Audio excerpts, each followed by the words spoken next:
Good morning student. आज हम कक्षा 9 के गद्य खंड पार्ट 3 जो लेखक श्यामचरण दुबे द्वारा लिखा गया निबंध उपभोक्तावाद की संस्कृति जिसके बारे में हम पढ़ेंगे। लेखक ने उपभोक्तावाद की संस्कृति पर जो निबंध लिखा है, तो इस निबंध का जो सार है वो सार यही है कि आज का जो व्यक्ति है वो उपभोग के लिए उपभोग को ही सुख मान लिया है इसने, और जो वस्तुएं वो बाजार से खरीदता है वो सिर्फ दिखावे और प्रदर्शन हेतु तो ज़्यादा खरीदारी करता है, और जो विज्ञापनों के आधार पर जो जिसका विज्ञापन अच्छा होगा उन वस्तुओं को वो उसकी चमक दमक के आधार पर उनको खरीद लेगा, परंतु उसकी जो क्वालिटी है, जो गुणवत्ता है, उसको वो नज़रअंदाज कर देता है। उसके बारे में नहीं जानकर वो क्या करता है कि विज्ञापनों की चमक दमक के आधार पर ही वस्तुओं को खरीद लेता है। और आज हम भी यही करते हैं कि किसी भी प्रोडक्ट का अगर एडवर्टाइज बहुत अच्छा है, जिसके बारे में बता दिया कि इस टूथपेस्ट को लेने से आपके दांतों में मोती जैसी चमक हो जाएगी या मसूड़ों को मजबूत बनाएगा, दुर्गंधता को हटा देगा, तो हम भी क्या करते हैं, उसके एडवर्टाइज यानी कि विज्ञापन को देखकर ही उस प्रोडक्ट को खरीदने के लिए तत्पर हो जाते हैं। तो और जबकि हम गुणवत्ता नहीं देखते, उसकी क्वालिटी नहीं देख के सिर्फ एडवर्टाइज के आधार पे ही हम उस प्रोडक्ट को खरीदने के लिए तैयार रहते हैं। तो लेखक ने इस निबंध में यही बताया है। आज हम इसके बारे में पढ़ते हैं। श्यामचरण दुबे का जन्म सन 1922 में मध्य प्रदेश के बुंदेलखंड क्षेत्र में हुआ। उन्होंने नागपुर विश्वविद्यालय से मानव विज्ञान में पीएचडी की। वे भारत के अग्रणी समाज वैज्ञानिक रहे। उनका देहांत सन 1996 में हुआ। तो लेखक श्यामचरण दुबे का जन्म जो हुआ था वो मध्य प्रदेश के बुंदेलखंड क्षेत्र में 1922 में, और मृत्यु उनकी 1996 में। तो उन्होंने नागपुर यूनिवर्सिटी से जो मानव विज्ञान है उसमें उन्होंने पीएचडी करी।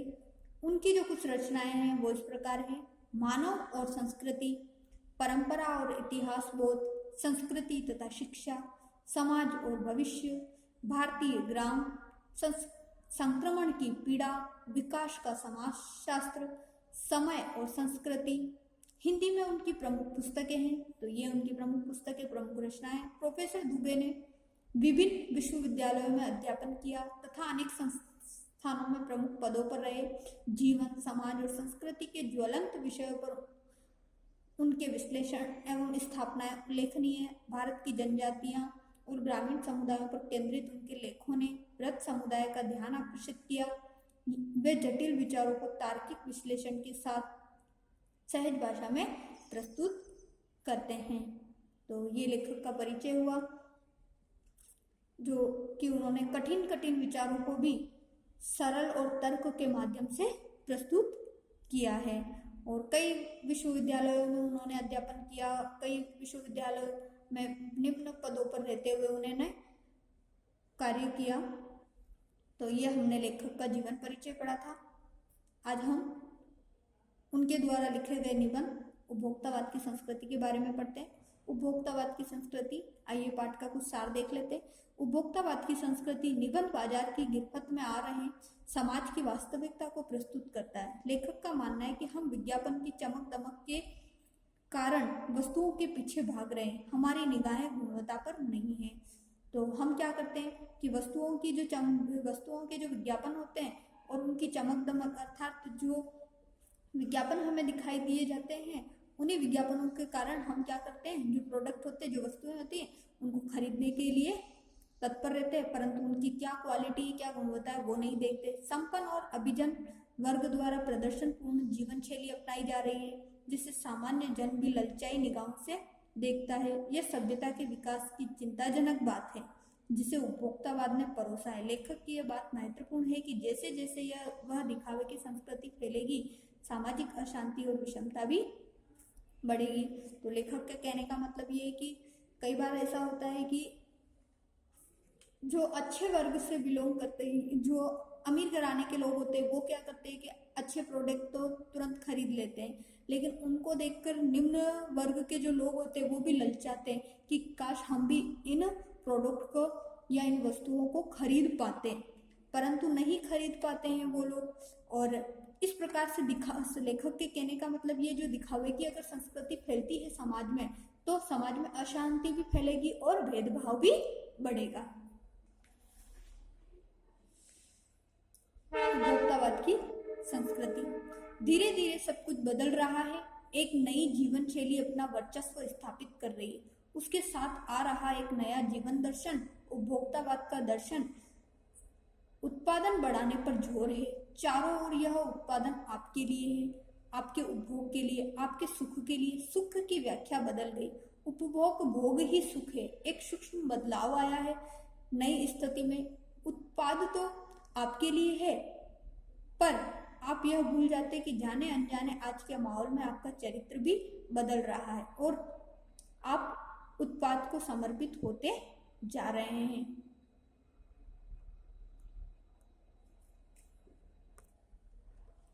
तो लेखक कह रहे कि आज के समय में क्या हो रहा है कि धीरे धीरे समय बदलता जा रहा है।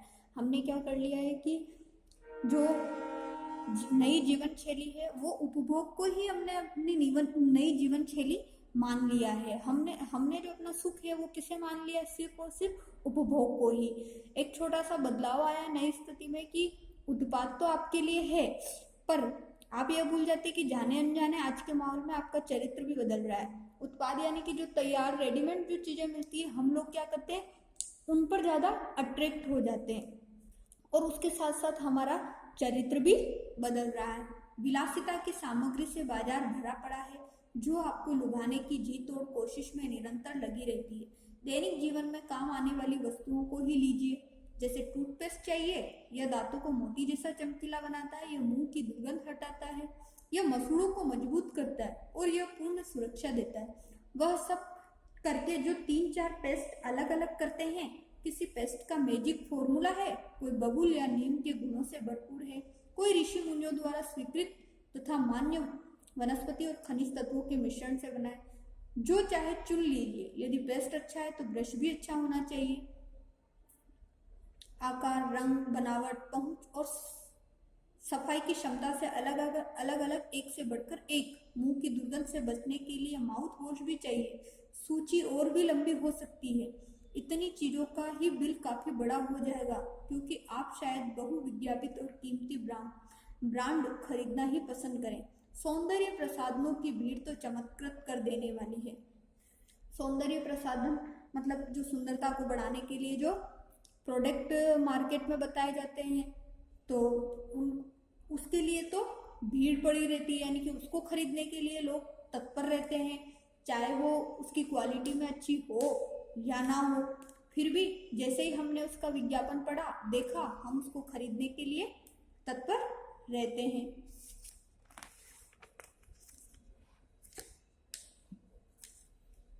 हर माह उसमें नए नए उत्पाद जुड़ते जाते हैं। साबुन ही देखिए, एक में हल्की खुशबू है, दूसरे में तेज। एक दिन भर आपके शरीर को तरोताजा रखता है, दूसरा पसीना रोकता है, तीसरा जर्म से आपकी रक्षा करता है। यह लीजिए सिने स्टार्स के सौंदर्य का रहस्य।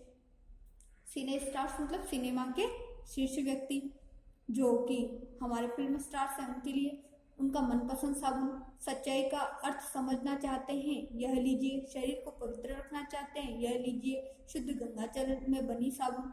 चमड़ी को नर्म रखने के लिए यह लीजिए। महंगी है पर आपके सौंदर्य में निखार ला देगी। सम्राट महिला की ड्रेसिंग टेबल पर 30-30 हजार की सौंदर्य सामग्री होना तो मामूली बात है।